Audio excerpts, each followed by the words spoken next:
What U.S. commanders said when 500 warships vanished into a Pacific typhoon, the flag bridge of USS New Jersey, pitched 15 degrees to starboard at 0347 hours, December 18, 1940. Admiral William Halsey gripped the plotting table with both hands. Knuckles bone white under the dim red combat lighting, rain hammered the armored glass in horizontal sheets. Wind screamed through every unsealed hatch and ventilation port with a sound like tearing metal. "Sir, we've lost radio contact with Hull, Monaghan, and Spence," the communications officer's voice cracked. He was 23 years old and had been awake for 32 hours. "Last transmission from Hull reported flooding in the forward engine room, then nothing." Halsey said nothing. His jaw worked in the silence between wind gusts. 3 destroyers, over 900 men. The barometer on the bulkhead read 2730 inches and falling. A reading so low it indicated the instrument might be broken, except they'd checked it twice already. Outside, in the black chaos of the Philippine Sea, 346 ships of the United States Third Fleet were scattering like leaves in a hurricane none of them had seen coming. "Get me a position on every capital ship," Halsey said finally. His voice was flat, drained of the bombast his men knew him for. "And find out if anyone, still has contact with those 3 cans." The communications officer didn't move immediately. He knew, as everyone on that bridge knew, that ships didn't simply lose contact in a storm. They capsized, they broke apart, they went down with all hands in water too violent for rescue. Now, God damn it!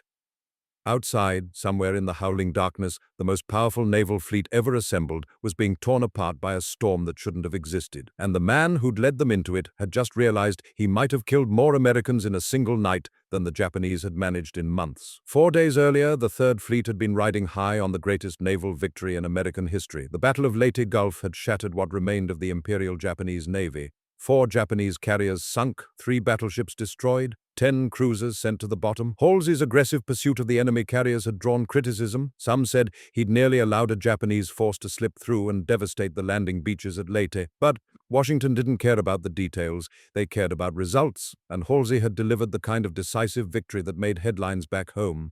Bull Halsey, the fighting admiral, the man who'd promised to ride Hirohito's white horse through the streets of Tokyo. 52 years old, barrel-chested, profane, beloved by his sailors for his willingness to take the fight to the enemy. He slept 4 hours a night and chain-smoked Lucky Strikes and had a temper that could strip paint off a bulkhead. On December 14th, his fleet had begun refueling operations east of the Philippines. 300 ships steaming in formation. Oilers, battleships, carriers, cruisers, destroyers. A floating city of steel stretching across 40 miles of ocean. The escort carriers needed fuel. The destroyers needed fuel. The fleet train needed fuel. Standard procedure. They'd done it 100 times. But the weather had started turning strange. In the flag plot aboard New Jersey, the fleet aerologist, a 31-year-old commander named George Cosco, had been studying the morning weather reports with increasing unease. A tropical disturbance had been detected roughly 500 miles to the east. Nothing alarming. December wasn't typhoon season. The main storm tracks ran far to the south this time of year. Cosco had mentioned it to Halsey's operations officer. "Just something to watch." "How's it tracking?" the operations officer had asked. "Hard to say. We don't have much data. The patrol planes haven't been able to get close enough for good readings." "Well, keep an eye on it." By December 16th, that disturbance had developed into something uglier. The barometric pressure readings from reconnaissance aircraft showed a deep low forming. The winds were picking up. Cosco went to Halsey directly. "Admiral, I think we need to change course. This storm is intensifying and our current track is going to take us right into it." Halsey had been studying the operational charts. The fleet was scheduled to launch airstrikes against Luzon in 48 hours. MacArthur was screaming for air support. The Luzon landings were critical. Delay wasn't an option. "How certain are you?" Cosco hesitated. Weather forecasting in the Pacific was more art than science. They had no satellites, no weather radar, no modern tracking systems. They had barometric readings, wind reports, and educated guesses. The storm could veer north. It could dissipate. It could do a dozen things that would make changing course look like cowardice. "I'm concerned, sir. The pressure's dropping faster than I'd like. Can we skirt around it?" "Maybe, if we head west now." But west meant delaying the Luzon strikes. West meant admitting that weather, not the enemy, was dictating American naval operations. Halsey had built his reputation on aggressive action, on pressing forward when others hesitated. "We'll maintain course," Halsey said, "but keep monitoring it. If it gets worse, we'll adjust." Cosco left the flag bridge with a tightness in his chest he couldn't quite name. By the morning of December 17th, the seas were running 15 feet and climbing. Aboard the destroyer USS Spence, Lieutenant Commander James Andrea stood on the pitching bridge and watched the sky darken to the color of old bruises. The wind was gusting to 40 knots. The ship rolled hard to starboard, held there for a sickening moment, then rolled back. Green water crashed over the bow and swept the length of the foredeck. "Skipper, we're down to 38% fuel," the executive officer reported. "We tried to come alongside Cahaba twice this morning, but the seas are too rough. The hoses keep parting." Andrea felt the frustration like a physical weight. Destroyers were small, nimble ships, but they were top-heavy when their fuel tanks ran low. A destroyer burning fuel was like a bottle emptying. The center of gravity rose higher and higher. In calm seas, it didn't matter. In seas like this, it made them dangerously unstable. "Keep trying. We need fuel, or we're going to be in real trouble." But the refueling operations were falling apart across the fleet. Ships rolling too violently to maintain station, fuel lines snapping under the strain, oilers reporting they couldn't pump in seas this rough. By noon, Admiral Halsey had ordered the fleet to break off and seek calmer water to the north, except there was no calmer water to the north. At 1400 hours, the barometer aboard New Jersey read 28.50 inches, falling. The wind was gusting to 60 knots. The waves were 40 feet tall, mountains of gray-green water that rose up and slammed down with enough force to buckle steel. In the flag plot, George Cosco stood over the weather charts with his hands shaking. The storm had done something almost unprecedented. It had intensified with explosive speed and turned directly west, exactly into the fleet's path. And it was still growing. "Admiral, we're in it," he said quietly to Halsey. "This is a major typhoon. Winds are probably over 100 knots at the center." Halsey stared at the chart. 300 ships, 70,000 men, all of them steaming directly into a meteorological nightmare. "Get the fleet dispersed. Emergency fleet course change, 300 degrees. Scatter formation. Every ship makes her own way to safety," but it was already too late. At 0200 hours on December 18th, the storm reached its peak. Aboard Spence, the bow plunged into a wave and didn't come up. Water exploded through the ventilation intakes. The forward fire room flooded in seconds. The lights went out. The ship rolled 40 degrees to port and hung there, suspended in the howling darkness. Men screamed. Equipment tore loose and slammed across the compartments. The IMC speakers crackled with the captain's voice. "All hands topside! All hands topside!" But most of them never made it. Spence rolled another 20 degrees, 60 degrees now, past the point of no return. Men tumbled through the passageways like rag dolls. The sea poured through open hatches. Someone was sobbing in the darkness. Someone else was praying. Then the ship rolled completely over and went down. 317 men gone in less than 4 minutes. Aboard USS Hull, Lieutenant Commander James Marks had been fighting for his ship's life for 6 hours. The destroyer was rolling 70 degrees now, so far over that the yardarms touched the water. Each roll felt like a death sentence. Each time the ship came back upright felt like a miracle. The engine room was flooding. They'd lost steering control. The rudder was jammed hard to port. "Counter-flooding port tanks!" Marks shouted over the roar of wind and water. "Get weight to starboard!" But there was no weight to move. The fuel tanks were nearly empty. The ship was light, top-heavy, defenseless against the violence of the sea. At 0311 hours, a wave 60 feet tall rose up on the port beam. Marks saw it coming. There was nothing he could do. The wave broke over the ship with the force of a collapsing building. Hull rolled 90 degrees. The mast hit the water. Men slid across the deck and vanished into the foam. The ship never recovered. She rolled completely inverted, her keel pointing at the black sky, and then she was gone.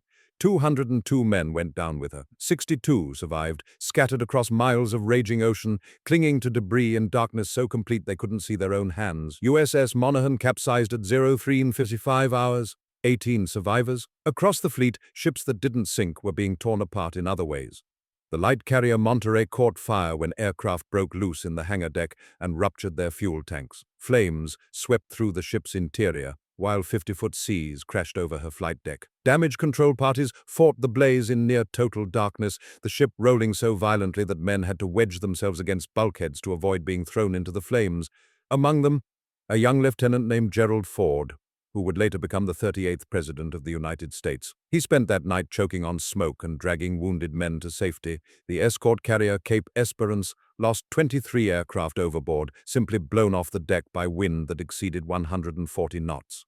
The cruiser Miami was struck by a massive wave that bent her bow upward at a grotesque angle, crushing the forward gun turrets and killing 19 men instantly. Destroyers rolled so far over that their crews prepared to abandon ship, only to have the vessels somehow claw their way back upright. And through it all, the storm kept screaming. At 0600 hours on December 18th, the sky began to lighten from black to dirty grey. The wind dropped to 60 knots.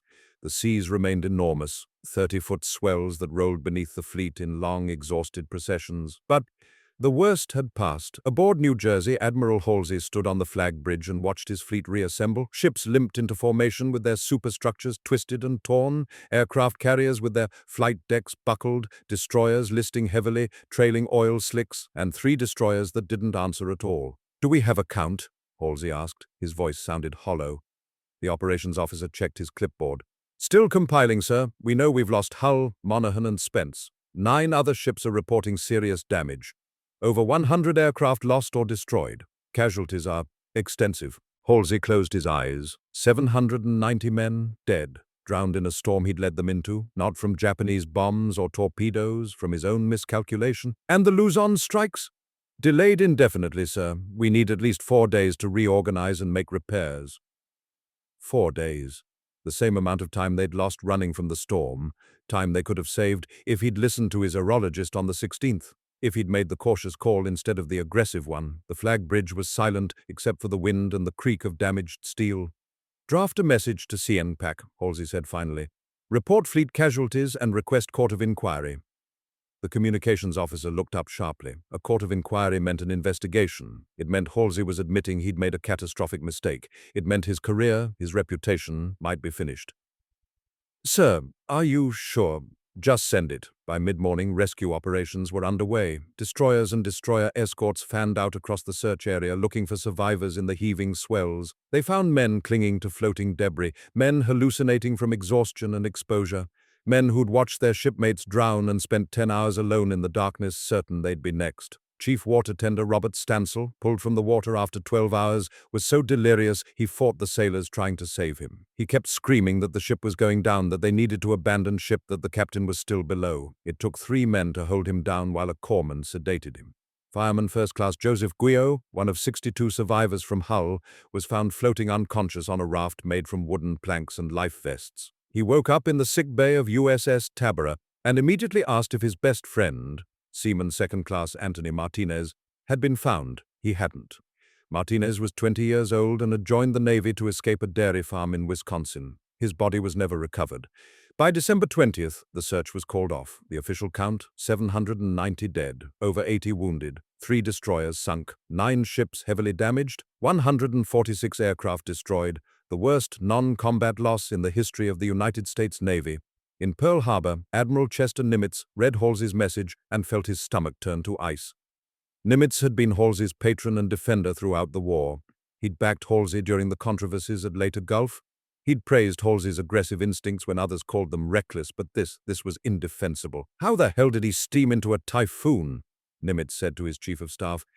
"Weather forecasting in the Western Pacific is unreliable, sir, and the storm intensified very rapidly."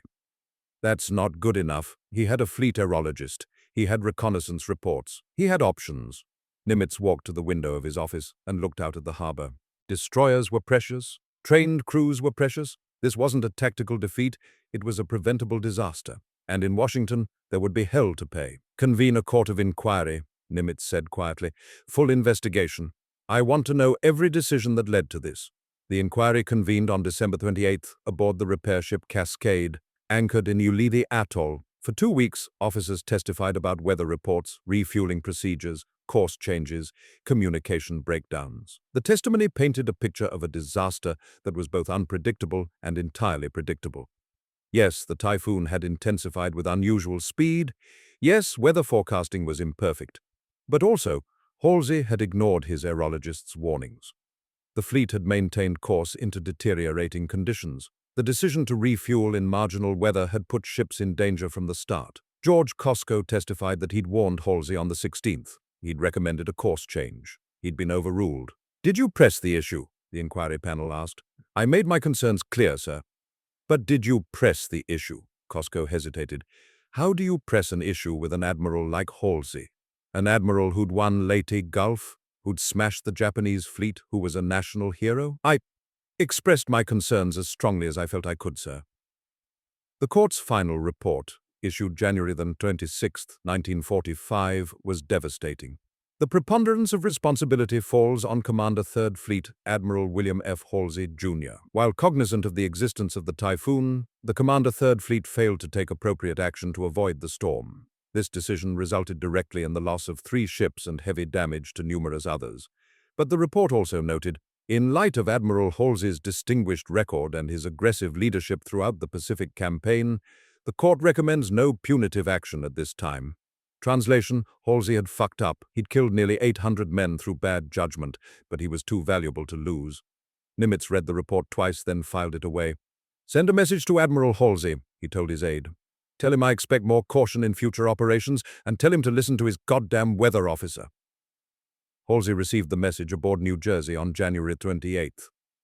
He read it without comment, then folded it and placed it in his desk drawer. That night, he sat alone in his cabin and smoked 3 cigarettes in a row. He didn't sleep. He kept seeing the sea, black and mountainous and utterly indifferent, swallowing his ship's whole. The strategic implications rippled far beyond Halsey's conscience. The Luzon airstrikes were delayed by 8 days. MacArthur's landing forces went ashore without the expected level of air support. Casualties were higher than projected. MacArthur blamed the Navy. The Navy blamed the weather. The tension between the services deepened. More importantly, the Navy began a systematic review of its weather forecasting capabilities in the Pacific. The storm, later designated Typhoon Cobra, had exposed a critical vulnerability. American naval operations depended on the ability to predict weather, and that ability was woefully inadequate. The Japanese had spent decades studying Pacific typhoons. They had detailed meteorological records going back to the 1880s. The Americans were flying blind. In February 1945, the Navy established a dedicated weather reconnaissance program. Aircraft began flying into storm systems to gather data. Meteorologists were assigned to every carrier task force. A network of weather stations was established across the Pacific Islands. It was too late for the men of Hull, Monaghan, and Spence, but it would save thousands of lives in the months and years to come. There was also a deeper, quieter lesson that spread through the fleet. Aggressiveness had limits. Boldness could become recklessness. Even the best commanders could make catastrophic mistakes when they ignored warnings and pressed forward out of pride or impatience. The Navy had been trained to attack, to close with the enemy, to never back down. But nature wasn't the enemy. Nature didn't care about morale or determination or courage. Some officers took the lesson to heart, others didn't. 6 months later, in June 1945, Halsey would sail into another typhoon, Typhoon Connie, under strikingly similar circumstances. That storm would damage 76 ships and kill 6 more men. The court of inquiry for that incident would be even harsher. By then, there would be no excuses. But in the winter of 1904, as the Third Fleet reorganized and the survivors of Cobra were sent home on hospital ships, the overwhelming feeling wasn't anger or recrimination, it was exhaustion. The realization that the war had asked more of them than most men could give, that the ocean was vast and uncaring, that courage and determination sometimes weren't enough, that they were small, fragile, mortal, and the storm had proven it. On February 3, 1945, Ensign Donald Watkins stood on the deck of the destroyer escort Tabora and looked out at the empty ocean. Watkins had been the officer of the deck aboard Hull when she went down. He'd been blown off the ship during the final roll and spent 11 hours in the water before Tabora found him. 58 of his shipmates hadn't made it. He'd watched men slip beneath the surface. He'd heard them screaming in the darkness and been unable to help. Now he was being sent home. Survivor's leave, rest, and reassignment. The Navy's way of saying you've done enough. But he didn't feel like a survivor. He felt like a ghost. The ocean was calm today, flat and blue and glittering in the tropical sun. It looked nothing like the black chaos that had swallowed Hull. Watkins knew he'd never be able to look at the sea the same way again. Every calm surface would carry the memory of what lay underneath. Every cloudy sky would feel like a threat. He thought about something his captain had said during the storm. They'd been in the pilot house, the ship rolling 60 degrees, water pouring through the hatches. Marks had been soaked and exhausted, and his voice had been calm when he said, "Do your job, Ensign. That's all any of us can do." Then the ship rolled over, and Marks was gone. Do your job. All any of us can do. Watkins gripped the rail and watched the wake spread out behind the ship. Somewhere beneath that blue surface, 317 men from Spence, 202 from Hull, 18 from Monaghan, over 500 sailors lay scattered across miles of seabed in water 3,000 fathoms deep. No markers, no graves, just steel coffins in the dark. He would go home to Nebraska. He would marry his high school sweetheart. He would try to forget the sound of the wind screaming through the rigging and the way the ocean had looked when it rose up, black and infinite, to swallow everything he knew. But he never would forget. None of them would. The storm had taken more than ships. It had taken the certainty that courage and training and American steel could overcome anything. It had shown them a truth they'd refused to see, that nature was older and stronger and more patient than any navy ever built. And somewhere in a cabin aboard New Jersey, Admiral William Halsey sat alone with that same truth and wondered how many more men would die before this war finally ended.